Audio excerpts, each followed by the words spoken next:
Hola organismos vivos del universo, soy el señor Planck, aquí estamos en un nuevo vídeo. Hoy vamos a hablar de matemáticas.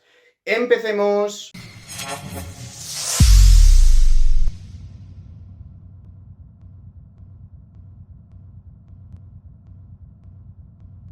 Y bien, seguimos aquí con el curso de variable compleja. Vamos hoy a terminar el tema de funciones holomorfas y todo el rollo.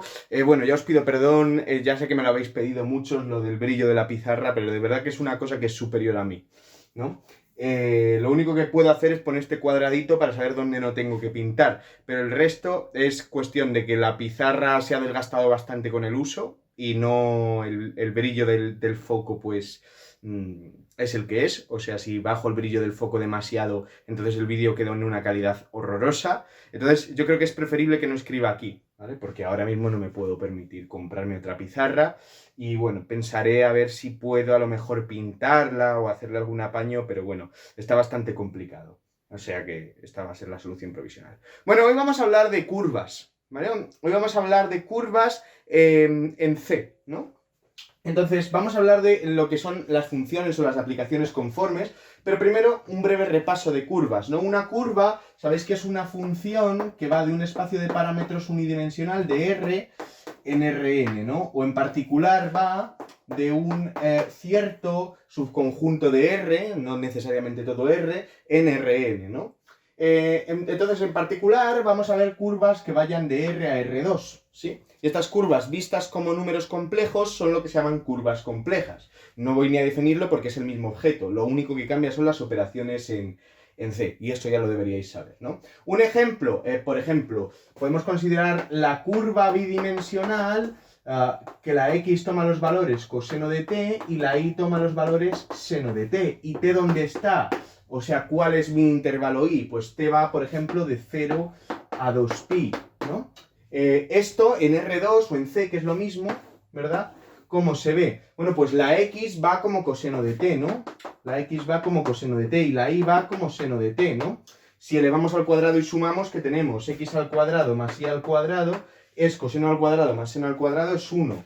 Y esta es la ecuación de una circunferencia, ¿no? O sea que esta curva, ¿verdad? Mientras el parámetro va avanzando entre 0 y 2pi, lo que recorre es la circunferencia unidad, ¿verdad? Entonces tendríamos aquí la circunferencia unidad, ¿verdad? Es en el plano complejo o en R2, que es lo mismo, así, ¿no?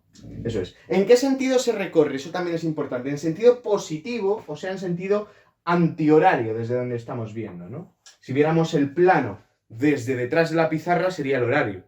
Eso es, bueno, eso da igual ahora. Sentido antihorario. ¿Por qué sé que el sentido en el que se recorre, que el sentido positivo en el que va esta curva, es el sentido antihorario, ¿no? Bueno, lo de llamarlo sentido positivo es un convenio, pero ¿por qué sé que es este sentido?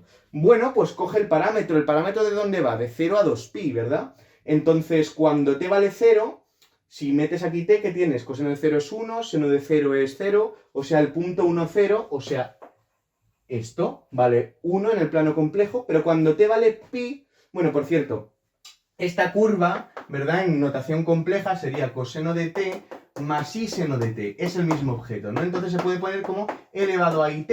¿Cuál es la gracia de todo esto? Bueno, pues que la curva en cada instante es un número complejo, ¿verdad? En vez de verlo como un vector de R2, lo vamos a ver como un número complejo. Y eso nos va a permitir poder aplicarle funciones complejas, ¿no? Porque una función f de z lo que mete es un argumento complejo que son dos argumentos reales. Entonces podríamos coger esta curva y meterla como z, ¿no? Esta curva en un instante, o no fijar ningún instante y luego ir variándolo. Entonces, ¿qué vamos a obtener? La imagen de una curva, que va a ser otra curva.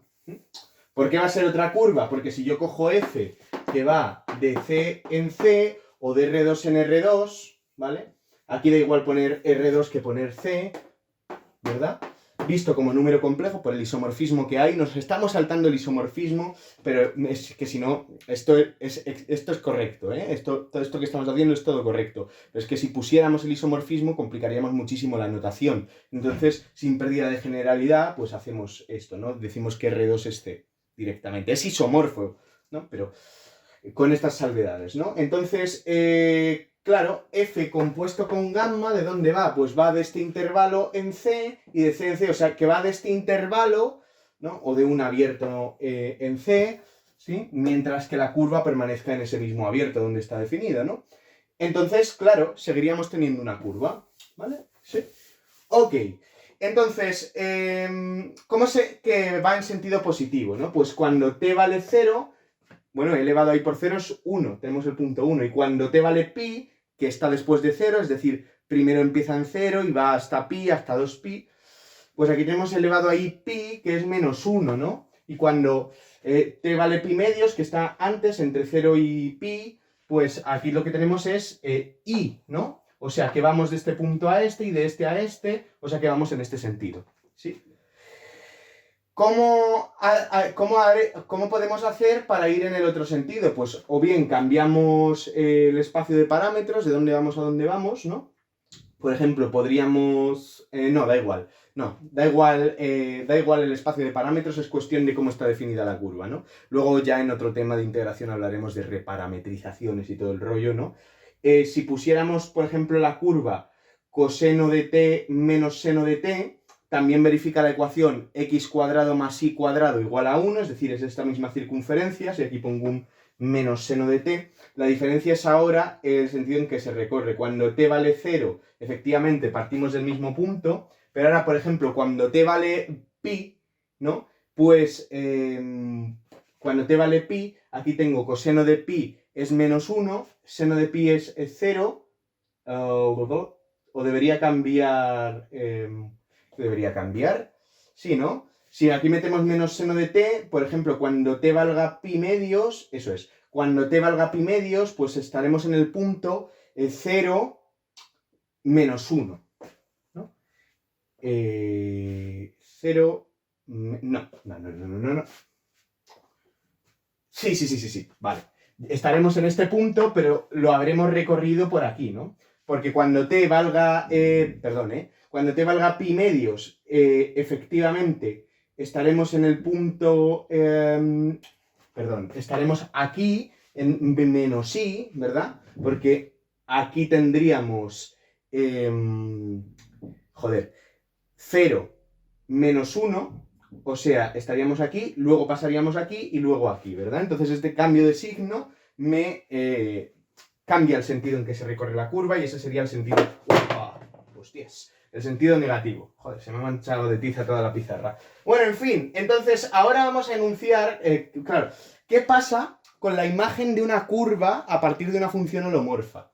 ¿Verdad? ¿Sigue siendo holomorfo eso? Pues evidentemente, ¿no? Porque tenemos la regla de la cadena.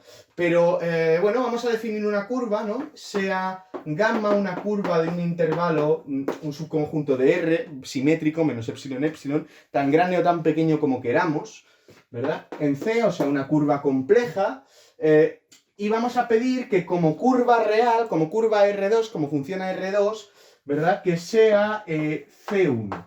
¿Sí? Ahora matizaremos dónde. C1, ¿qué quiere decir? Que es continua y con derivada continua. Esto es una función de una variable real, ¿verdad? Es una función de R en R2 o de R en C. Entonces, la derivada de esto respecto a su único parámetro, gamma prima de t, ¿verdad? Bueno, lo vamos a denotar gamma prima de t y va a significar esto. Bueno, entonces, sea gamma de esta manera, ¿sí? C1, podemos exigir que sea C1 en general, ¿sí? De manera que gamma, cuando el parámetro vale 0, vale un cierto número complejo que está en un abierto de C, ¿vale? En omega, que es un abierto de C. Sí, omega, ya hemos dicho que casi siempre va a ser un abierto. Y ahora sea f una función, como siempre, de dicho abierto en C, que sea holomorfa en Z0, ¿vale? Bueno, entonces, el vector tangente, recordad, el vector tangente a una curva es la derivada de la curva respecto a su parámetro, ¿no? O sea, si yo tengo aquí una curva cualquiera, y este es un punto Z0, que es gamma de 0, por ejemplo, en este caso, el vector tangente a la curva, que sería este, da igual que esté normalizado o no, sería la derivada de gamma respecto al tiempo, bueno, diré al tiempo, pero me refiero al parámetro t, ¿vale? Porque podéis pensar que la curva se va recorriendo en el tiempo. bajo una interpretación física, o sea, es la derivada de la curva respecto a t cuando t vale 0, ¿no? O gamma prima de 0, es lo mismo, ¿verdad? ¿Esto qué sería? Bueno, si gamma tiene una parte que es una parte real, si gamma de t, ¿verdad? Visto como una curva de R2, tiene una parte real alfa de t, ¿no? Y una parte imaginaria beta de t, ¿no? Pues gamma prima es derivar respecto al parámetro cada función, ¿no? Eso es lo que significa la derivada de una curva respecto a un parámetro, ¿no? ¿Sí? Y visto como función compleja, pues sería esto, ¿verdad? Es lo mismo, ¿sí? O sea que es un vector. Un número complejo es un vector también del plano. En particular el vector tangente. Y esto, de nuevo, no lo defino porque debería estar ya definido en análisis o en cálculo de funciones de Rn. Entonces, si esto pasa, el vector tangente a la curva imagen,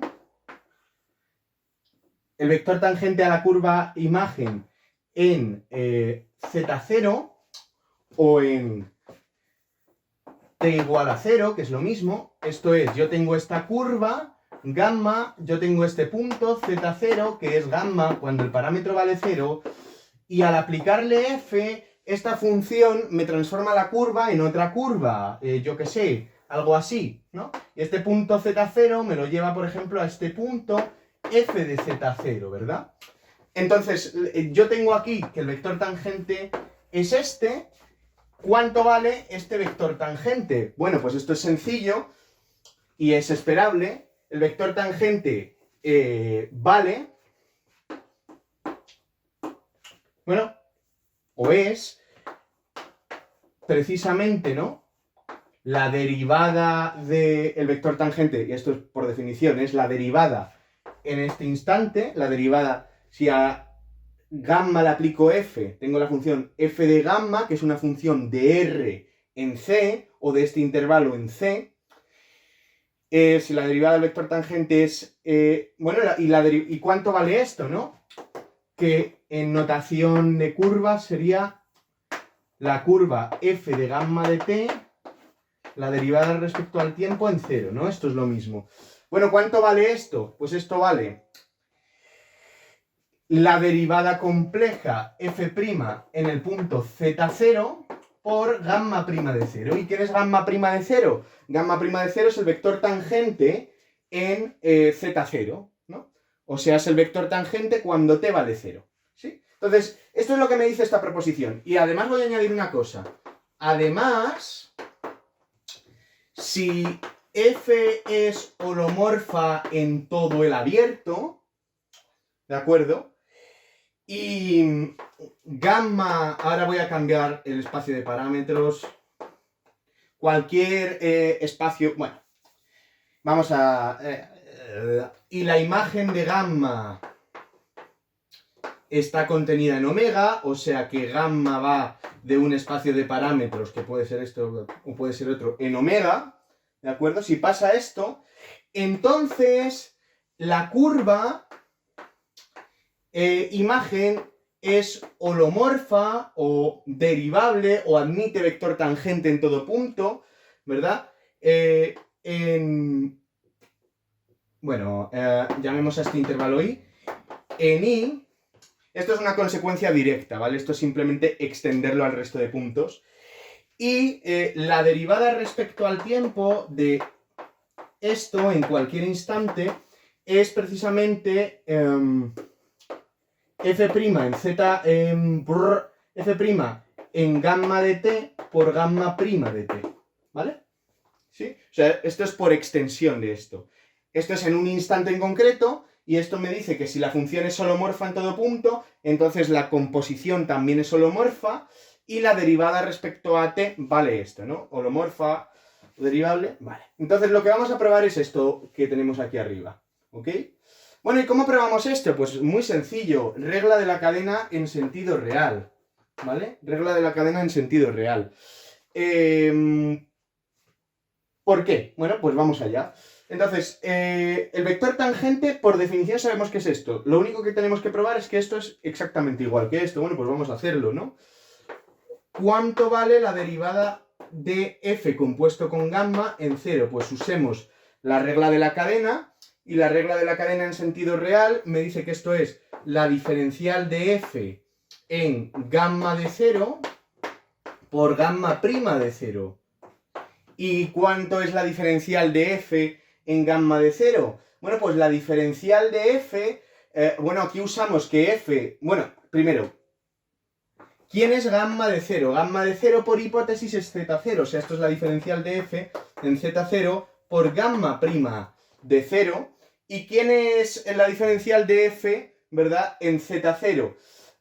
Bueno, pues la diferencial de f en z0, aprovechamos que f es holomorfa en z0, entonces es diferenciable en sentido real, de ahí que esto esté bien definido en z0, y además satisface las ecuaciones de Cauchy-Riemann. Y como satisface las ecuaciones de Cauchy-Riemann, si f', bueno, como es holomorfa, f' en z0 está definido, y pongamos que vale esto. Ahora, como es holomorfa, verifica, es diferenciable, esto está bien definido, y además verifica las ecuaciones de Cauchy-Riemann. Esto es que la diferencial tiene esta forma, si esa es la derivada compleja, ¿no? AB menos BA. Y ahora, gamma prima de 0, pongamos que gamma de t, ¿verdad? Admite una parte real alfa de t y una parte imaginaria beta de t, ¿no? Entonces, gamma prima en 0 sería alfa prima en 0 y esto beta prima en 0. Y si uno opera, pues es muy fácil ver, ¿no? Que esto es, voy a ponerlo directamente en notación compleja, a alfa prima en 0 menos b beta prima en 0 más i veces b alfa prima en 0 más a beta prima en 0, que efectivamente es el producto complejo de qué números, de los números a más ib por alfa prima de 0 más i beta prima de 0, ¿verdad? Pero a más ib por hipótesis es f' de z0, y esto por hipótesis también es la representación compleja de gamma prima en 0. Luego esto es gamma prima en 0 y hemos acabado, hemos probado lo que queríamos probar, ¿vale? Muy bien, pues ya hemos visto algunas cositas sobre curvas y ahora vamos a ver unas funciones complejas, no unas curvas, sino unas funciones que actúan sobre curvas de una manera especial. Vamos a definir lo que se llaman las aplicaciones o las funciones conformes, ¿de acuerdo? Entonces, definición. Sea omega un abierto, ¿sí? Y z0 un punto del abierto, ¿no? Diremos que f, que es una función de omega en c, es conforme en z0 si, y esto es por definición, f es diferenciable en sentido real, es decir, como función de omega en R2, viendo omega como un abierto de R2, ¿sí? Si es diferenciable en sentido real y si preserva ángulos de curvas. ¿Qué quiere decir que preserve ángulos de curvas? Pues que dadas gamma 1 y gamma 2, ¿verdad? Dos curvas complejas o dos curvas en R2, de manera que, bueno, en curvas secantes, ¿no? De manera que esas dos curvas coincidan en algún punto. Gamma, bueno, vamos a poner de nuevo un intervalo simétrico para incluir implícitamente al 0, de manera que gamma 1 en 0 vale lo mismo que gamma 2 en 0 y en particular vale z0, y de manera que los vectores tangentes no sean horizontales, ¿vale? Las derivadas no sean idénticamente 0, ¿sí? Entonces, si pasa esto, ¿no? ¿Qué quiere decir? Que preserve los ángulos de curvas. O sea, primero lo escribo y ahora lo dibujo, ¿no? Entonces, el ángulo que forman los vectores tangentes queda f gamma 1 prima en 0, queda invariante. ¿Vale? Esto es lo que quiere decir. Bueno, lo de que sea diferenciable en sentido real es un detalle técnico, que básicamente es para implicar que sea, ¿no?, una curva suave y todo el rollo. Pero, ¿qué quiere decir esto? Bueno, pues vamos a imaginar lo que nos dicen las hipótesis. Vamos a coger dos curvas cualesquiera que coincidan en un punto y que en este punto los vectores tangentes no sean horizontales. Entonces, vamos a coger, por ejemplo, una curva así y una curva así, ¿no? Esta sería gamma 1, por ejemplo, y esta sería gamma 2, ¿verdad? Bueno, el vector tangente de gamma 1 en este punto, ¿verdad? Este sería gamma 1 en 0, o sea, este sería el punto z0, pues sería este vector de aquí, ¿no? Gamma 1' en 0. Y el de gamma 2 sería este, ¿no? Gamma 2' en 0. Y esto me forma un cierto ángulo. Bueno, lo que me dice esta definición es que si f es una función conforme, una aplicación conforme, entonces cuando yo transforme estas curvas en otras curvas, aplicando la aplicación conforme, voy a poner que sean perpendiculares, ¿vale? En ese punto, más que nada para que me salga más bonito el dibujo. Bueno, pues entonces, hagan lo que hagan las curvas, el ángulo que forman los vectores tangentes, ¿verdad? Bueno, esta flecha no la voy a pintar para no... Pero este es z0 y este, pongamos que es f de z0, este punto, ¿no? Y ahora, pues esta curva hará lo que haga y esta curva hará lo que haga, pero el ángulo que forman aquí es exactamente el mismo. ¿De acuerdo? Y me falta poner otra cosa, perdón, que es evidente también, viendo el dibujo, pero que f compuesto con... O sea, que los vectores tangentes de la imagen también son no horizontales. ¿De acuerdo? Bueno, pues esto es una aplicación conforme, es una aplicación que, dadas dos curvas secantes, me preserva los ángulos, ¿vale? Este ángulo de aquí es el mismo que este ángulo de aquí, para el punto transformado, ¿no? Si dos curvas intersectan en un punto, entonces la aplicación conforme transforma ángulos en... o sea, deja los ángulos invariantes, ¿no? Y ahora vamos a ver cómo caracterizamos nosotros las aplicaciones conformes, ¿verdad? Bueno, ahora vamos a ver que las funciones holomorfas son conformes y las funciones conformes son holomorfas si añadimos un pequeño detalle, ¿vale? Que viene implícito. Entonces, sea, yo qué sé, omega un abierto, ¿verdad? De C, y sea z0 un punto de omega, entonces f es holomorfa en z0, decir que f es holomorfa en z0 y que la derivada compleja en z0, estas dos cosas, sea no nula, estas dos condiciones, es lo mismo que decir que f... Bueno, hemos definido lo que es ser conforme en un punto. Por extensión se puede definir lo que es conforme en un abierto, como hemos hecho con holomorfa, ¿vale? Sí, solo si f es holomorfa, es conforme en z0. Entonces, ¿quiénes son las funciones conformes? Son todas las funciones holomorfas cuya derivada no sea nula en dicho punto, ¿vale?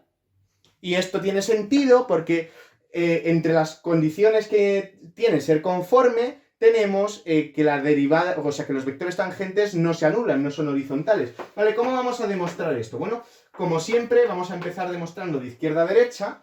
Y entonces, ¿qué es ser conforme? Bueno, esto es por definición y esto es lo que he definido. Ser conforme es ser diferenciable en sentido real, ¿verdad? Y preservar ángulos. Preservar ángulos. Bueno, preservar ángulos y que los vectores tangentes transformados tampoco sean horizontales. ¿Vale? Entonces, lo primero ya lo tenemos gratis, ¿no? Si f es holomorfa en un punto, sin necesidad de aplicar esto. Si f es holomorfa en un punto, entonces es diferenciable en sentido real y verifica las ecuaciones de Cauchy-Riemann, ¿no? Luego, como f es holomorfa en z0, esto implica que f es diferenciable en sentido real en Z0, ¿no? ¿Sí? Lo vimos el otro día por las ecuaciones de Cauchy-Riemann, ¿vale? Tendríamos esto más ecuaciones de Cauchy-Riemann, pero en particular esto. Luego lo primero ya está, check. Falta lo segundo. Bueno, pues vamos a postular dos curvas como las de la definición, ¿vale? Entonces, sean ahora gamma 1 y gamma 2 dos curvas del intervalo simétrico menos epsilon epsilon, sin pérdida de generalidad, en C, y estas dos curvas de manera que gamma 1' en C, bueno, perdona, estas dos curvas que quiero que valgan lo mismo cuando el parámetro vale 0, y en particular quiero que valgan Z0, y cuyos vectores tangentes son no horizontales en dicho punto, ¿vale? Veamos que la f de gamma 1 y f de gamma 2, la derivada de eso, los vectores tangentes de las curvas transformadas en 0, son no nulos. Eso es una línea, lo vamos a hacer ahora. Y además vamos a ver que el ángulo que forman esos vectores es el mismo. Entonces, vamos a ver primero lo primero, ¿no? Entonces, ¿cuánto vale? Bueno, vamos a poner j, para ponernos un poco más frigis, que valga 1 o 2, ¿no? Entonces, para todo j entre 1 y 2, esto quiere decir tanto para gamma 1 como para gamma 2, f compuesto con gamma j, ¿cuánto vale la derivada de esto? En 0, ¿no? Bueno, pues esto, por la preposición que hemos visto hace un momento, sabemos que es f' en gamma j en 0, ¿sí? Y gamma j en 0, valga lo que valga j, es decir, tanto para gamma 1 como gamma 2, esto es z0, por gamma prima j en 0. Pero gamma prima j, tanto gamma 1' como gamma 2' en 0, es distinto de 0. Y ahora es donde usamos la hipótesis de que f' en z0 es distinto de 0. Luego, producto de dos cosas distintas de 0, característica distinto de 2, distinto de 0, ¿verdad? Con lo cual, la primera cosa ya la tenemos. Ahora nos falta ver que se preservan los ángulos. Bueno, pues veamos ahora cuánto vale el ángulo que forman dos vectores de C, ¿no? Es decir, el ángulo que forma f compuesto con gamma 1', el ángulo que forma este vector tangente, con el ángulo que forma este vector tangente. Bueno, primero, estas dos cosas, ¿verdad? Que son, pues, por esta regla de la cadena que hemos hecho aquí, semirregla de la cadena, este vector es esto, ¿no? Y este vector es esto, cambiando la j por 1 y por 2 respectivamente. Entonces esto es f' de z0, gamma 1' en 0, f' de z0, gamma 2' en 0, ¿ok? Y ahora, ¿qué es el ángulo de dos cosas en sentido complejo? El ángulo entre dos números complejos o entre dos vectores complejos, que es, pues es la resta de los ángulos que forman, ¿no? Es decir, si yo tengo aquí un número complejo y yo tengo aquí otro, ¿qué ángulo forman? Pues cojo este vector me forma aquí un ángulo, este vector me forma aquí un ángulo, y el ángulo entre los dos es este menos este, ¿verdad? Entonces, esto ya lo expliqué en el primer vídeo de hace 2 años o por ahí. Entonces, el ángulo de dos números complejos es la resta de los argumentos, y vamos a hacer, por definición, el argumento de este menos el de este, ¿vale? Podríamos hacerlo al revés, pero tenemos que hacer lo mismo todo el rato, si no, no vale, ¿vale? Entonces, cogemos el argumento de este número complejo, f' de z0 por gamma 2' de 0, menos el argumento de este número complejo, f' de z0, gamma 1' de 0. Pero, ¿qué pasa? El argumento del producto, esto lo expliqué en el primer vídeo, el argumento del producto es la suma de los argumentos. Cuando nosotros multiplicamos dos números complejos, los argumentos se suman, ¿vale? Esto se ve claro en la exponencial. E elevado a i x y por e elevado a i se suman. Es elevado a i x más y, ¿vale? Entonces el argumento del producto es la suma de los argumentos. Este es el argumento de f' de z0 más el argumento de gamma 2' de 0, ¿verdad? Voy a borrar esto porque esto ya está. Y ahora menos esta cosa de aquí, que es el argumento de f' en z0 menos el argumento de gamma 1' en 0. Pero esto es lo mismo que esto, se va. Luego aquí lo que me queda es el argumento de gamma 2' de 0 menos el argumento de gamma 1' de 0, y esto por definición es el ángulo entre gamma 1' en 0 y gamma 2' en 0. O sea que lo que hemos probado es que las aplicaciones holomorfas son conformes, que me preservan los ángulos, y bueno, y esto que habíamos probado aquí, ¿no? Que además los vectores tangentes son no horizontales. Y ahora vamos a probar el recíproco, y probar el recíproco sí que necesita, no una idea feliz, pero sí que se te ocurra un poco la función o la curva que necesitamos para probarlo, ¿no? Es decir, es una curva un poco ad hoc. Bueno, y ahora vamos a probar rápidamente el recíproco, ¿vale? Entonces ahora veamos que f es conforme, queremos ver que entonces es holomorfa en z0 y que la derivada no se anula. O sea, queremos ver tres cosas. Queremos ver que la derivada no se anula, y ser holomorfa en z0 equivale a ser diferenciable en sentido real y a cumplir las ecuaciones de Cauchy-Riemann. Entonces, ¿qué podemos usar? Pues lo que he borrado de ahí, ¿no? Ser conforme significa ser diferenciable en sentido real. La primera de las tres cosas la tenemos. Significa eso, que al transformar, bueno, y significa preservar ángulos, ¿no? Y que los vectores tangentes tampoco sean horizontales, de dos curvas cuyos vectores no lo sean en un punto, ¿no? Dos curvas secantes. Entonces, lo que hay que ver es que, bueno, ya sabemos que f es diferenciable en sentido real. Basta ver que verifica las ecuaciones de Cauchy-Riemann, ¿no? Veamos que se cumple Cauchy-Riemann, ¿vale? Perdonad mi caligrafía en pizarra, es bueno, lamentable, ¿no? Tampoco hay nada más que añadir. Entonces, bueno, vamos eso sí a decir, ¿vale? Diremos SPG sin pérdida de generalidad que Z0 vale 0. ¿Por qué? Por simplificar mucho la notación, pero es sin pérdida de generalidad, da igual cuánto valga Z0, ¿vale? Entonces, no os confundáis con el cero del parámetro, que eso es otra cosa, ¿no? Entonces, bueno, f es diferenciable en sentido real, entonces puedo escribir la diferencial en 0, bueno, es diferenciable en sentido real en Z0, que hemos dicho que vale 0, y entonces la diferencial pues tendrá una determinada forma, A, B, C, D, ¿no? Y ver que se verifica Cauchy-Riemann es ver que C vale menos B y que D vale A, exactamente, ¿no? Entonces, ¿qué podemos usar? Podemos usar que se preservan ángulos, ¿sí? Entonces vamos a construir una curva en particular que me permita verificar las ecuaciones de Cauchy-Riemann y que además pueda usar las cosas que tenemos como hipótesis, porque de eso se trata, ¿sí? Entonces, vamos a definir, ¿vale? Para cada teta en el intervalo menos pi, ¿sí?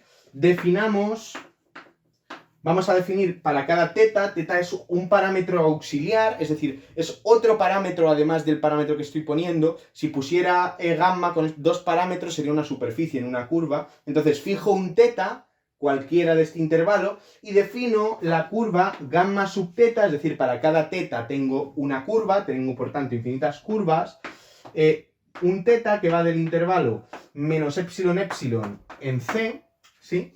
Y que ¿cómo está definido? Bueno, pues gamma sub teta de t, entonces el parámetro de la curva es t, gamma sub teta de t, voy a definirlo de esta manera, t por e elevado a i teta. ¿Por qué lo defino de esta manera? Bueno, por la siguiente cuestión, ¿no? Cuando t vale 0, gamma de 0 vale 0, que es lo que habíamos dicho que era z0, ¿vale? De ahí que ponga z0 igual a 0 para simplificar todo esto, si no habría que añadírselo sumando, sería un coñazo, ¿sí? Entonces, ahora, ¿qué hemos dicho? Que si ahora cojo dos valores de teta distintos, tendré dos curvas distintas y dos curvas que, o sea, independientemente del valor de teta, gamma sub teta de 0 vale exactamente 0. Con lo cual, esas dos curvas coinciden sobre un punto, pero es que además, si yo ahora me calculo la derivada respecto al tiempo, respecto a t, derivar respecto a t esto es una constante, o sea, es e por e elevado a i teta. Independientemente de cuándo valga teta, esto tiene módulo 1. Luego, esto es distinto de 0. Con lo cual ya tengo dos curvas que puedo usar como aplicación conforme, porque la derivada nunca se anula. Entonces, en particular, escojamos, y ahora veremos por qué esta elección, gamma 0 y gamma teta, ¿vale? Entonces, teta, un teta arbitrario, el que te dé la gana, y Otra curva, gamma sub 0. Bueno, un teta arbitrario distinto de 0, se sobreentiende, ¿no? Con teta distinto de 0, ¿ok?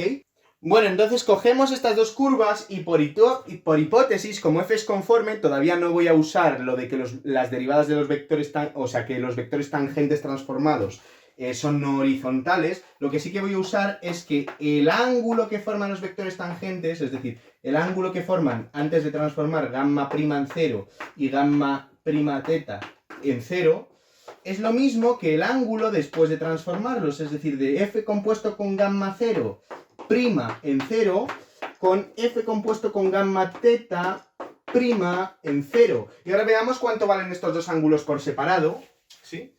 Bueno, voy a borrar todas estas definiciones porque ya doy por hecho que las habéis copiado o lo que sea. Entonces, estos dos ángulos, bueno, ¿quién es gamma prima en 0? A lo mejor no tendría que haberlas borrado. Gamma prima de teta hemos dicho que es t por e elevado a it, ¿no? Y gamma teta prima en t sabemos que es e elevado a i teta. Entonces, aquí sustituye teta por 0. Entonces, gamma prima sub 0 es 1. Es e elevado a i por 0. O sea, es 1.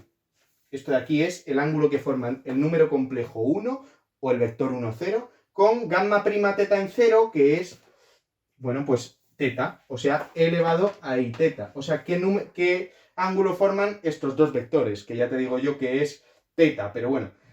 Esto por un lado, ¿no? Que si quieres, lo puedes reescribir, ¿no? ¿Quién es el ángulo entre dos números complejos? Bueno, pues es el argumento, es la resta de los argumentos. O sea, es el argumento de elevado a i teta, que es teta, menos el argumento de 1. Y el argumento de 1 es 0, porque es un número real.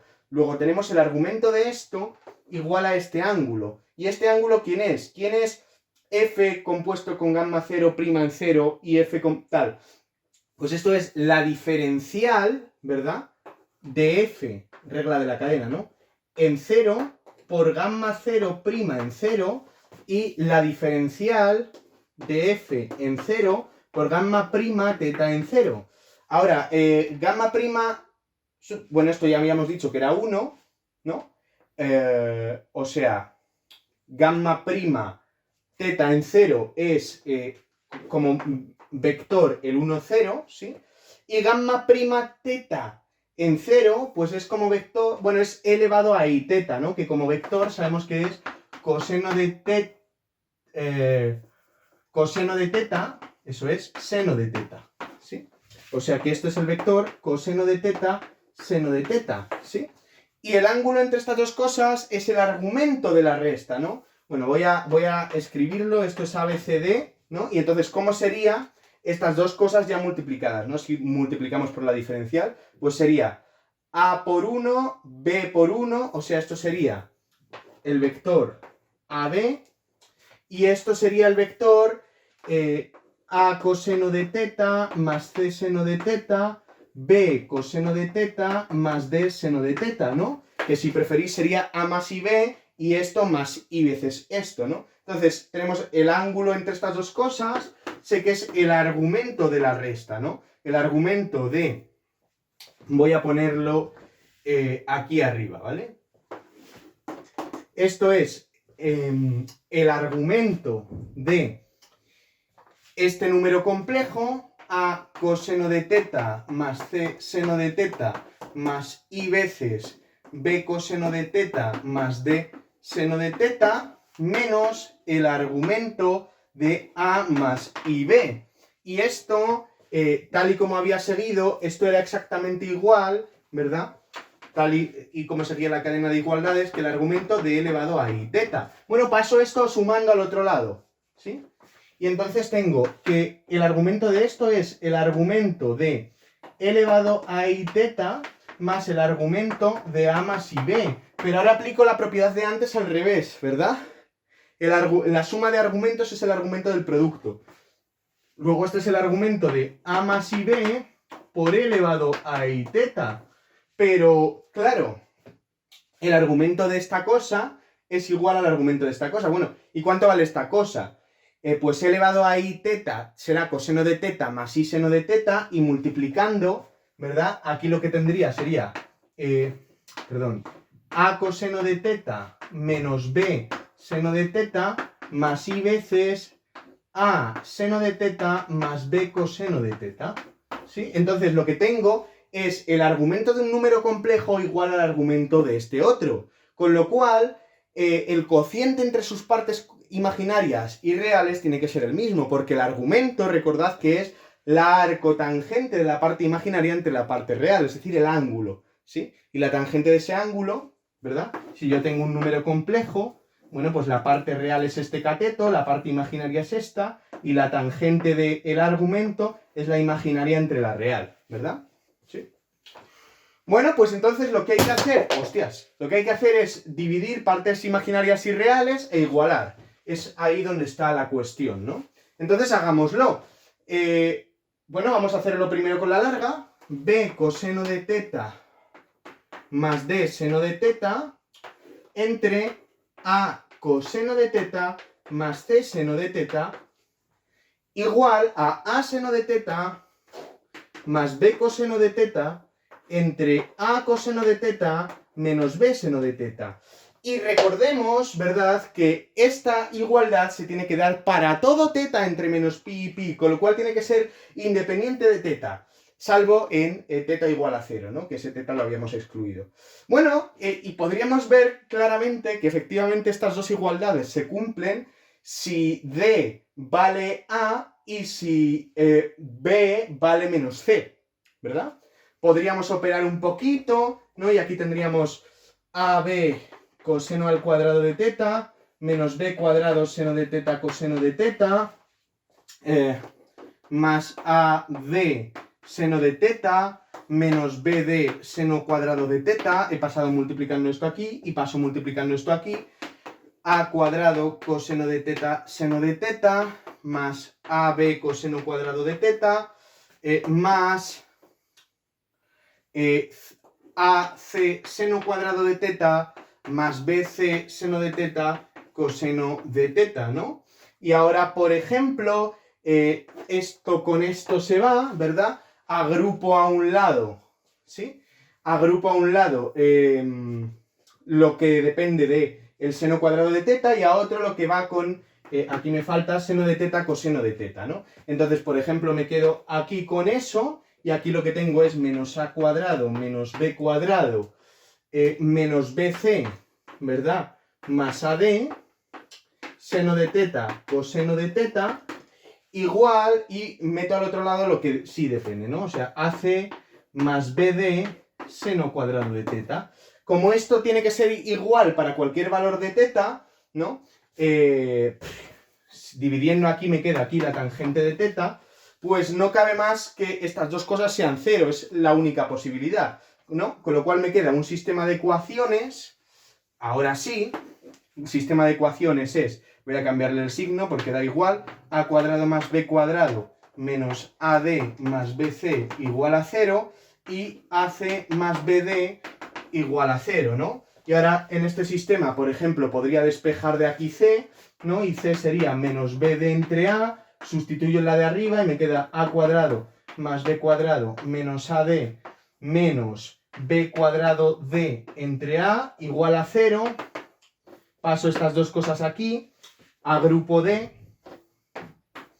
multiplico aquí a cuadrado más b cuadrado entre a, esto con esto se va, paso multiplicando y me queda d igual a, sustituyo aquí c igual a menos b, con lo cual d igual a, c igual a menos b, se verifican las ecuaciones de Cauchy-Riemann, con lo cual es holomorfa en Z0 porque es diferenciable en sentido real. Bueno, y nada, que me he quedado, se me ha quedado sin batería de nuevo. ¿Cómo probamos? O sea, ya habíamos probado que es holomorfa en Z0 porque se verifican las ecuaciones de Cauchy-Riemann, es diferenciable y se verifican las ecuaciones de Cauchy-Riemann. Y para ver que la derivada compleja es distinta de 0, pues tomamos cualquier curva gamma de teta y el vector tangente en ceros, por hipótesis, es distinta de 0 porque es conforme y porque el vector tangente a gamma de teta en cualquier punto es distinto de 0. Y esta regla de la cadena, pues sabemos que como f es diferenciable podemos aplicar la proposición que hemos visto al principio del vídeo y entonces tendríamos f' en 0, que habíamos dicho que z0 igual a 0 sin pérdida de genialidad, y por gamma prima de teta en 0. Y ahora gamma prima de teta en 0 es distinta de 0 por hipótesis, por construcción, porque hemos construido gamma de teta, y ahora por hipótesis de aplicación conforme esto es distinto de 0, luego distinto de 0 por algo y el resultado distinto de 0 implica que este algo es distinto de 0. Con lo cual hemos probado que si una aplicación es conforme en Z0, entonces es holomorfa y la derivada es distinta de 0. O sea, es exactamente lo mismo en cualquiera de los sentidos. Pensaba subir también en este vídeo el teorema de la función inversa, complejo, pero lo voy a dejar para otro porque se me ha quedado más largo de lo que pensaba. Así que nada, eso es todo por hoy. Dale a like, suscribiros y compartid este vídeo por vuestras redes sociales. Como los átomos, comparten sus electrones para combinarse entre sí. ¡Nos vemos!